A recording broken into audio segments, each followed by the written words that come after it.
ભાવનગર શહેરમાં તસ્કરો દેવી અને દેવતાઓના મંદિરોને પણ છોડતા નથી। ત્યારે શહેરના રૂવાપરી રોડ ઉપર ઉલ્લાસ ચોકમાં મેલડી માતાજીના મંદિરે ચોરીનો બનાવ બનવા પામ્યો હતો। તસ્કર દ્વારા મંદિરની દાનપેટી તોડી રોકડની ચોરી કરી હતી, જેના સીસીટીવી વિડીયો સામે આવ્યા છે। જ્યારે અગાઉ સ્મશાનમાં પણ આવેલા ભવાની માતાજીના મંદિરે તિજોરી તોડીને ચોરી કરાઈ હતી। ત્યારે મંદિરની સેવા પૂજા કરતા શખ્સે જણાવ્યું હતું કે 2 થી 3 વર્ષથી પેટી ખોલી નહોતી, જેમાં મોટી રકમ હતી। અહીંયા અગાઉ પણ 2 થી 3 ચોરીની ઘટના બની છે। માતાજીના છત્તરની પણ ચોરી કરાઈ છે।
ભાઈ ને આવો છે પછી આ મારો દુકાને જાય કે એને પૂછ્યા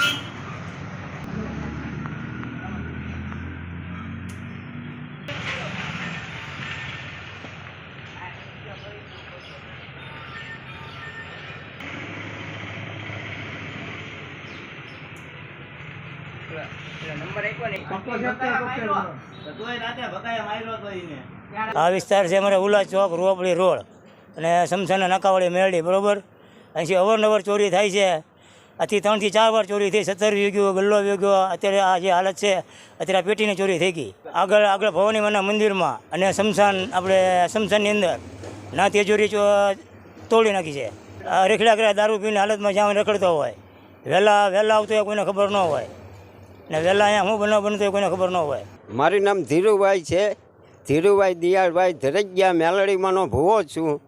અહીંયા ઉલ્લાસ છે મેલડીમાંનો સેવા કાંઈ જે કાંઈ હોય નનામી ઉતરે એની સામે સેવા કરું છું ને અમારા આ વિસ્તારમાં આવીને આવી 2-3 ફેરી ચોરી થઈ ગઈ।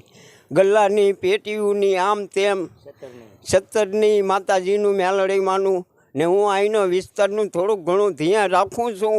એ છતાં આવું ને આવું કરે છે ને પેટીમાં ઘણા રૂપિયા હતા। 2-3 વર્ષથી પેટી કાંઈ ખોલી લોથથી, એટલે એમાં તો ઘણા પૈસા પણ જે કાંઈ હોય આવીને આવી ચોરીઓ અમારે ઘણી ફેરી થાય છે। આ ઉલ્લાસ વિસ્તાર છે, રૂવાપડી રોડ, શમશાનવાળો નાકો ને શમશાનના આ મેલડીમાં નાકાવાળા મેલડીમાં શમશાનના કહેવાય।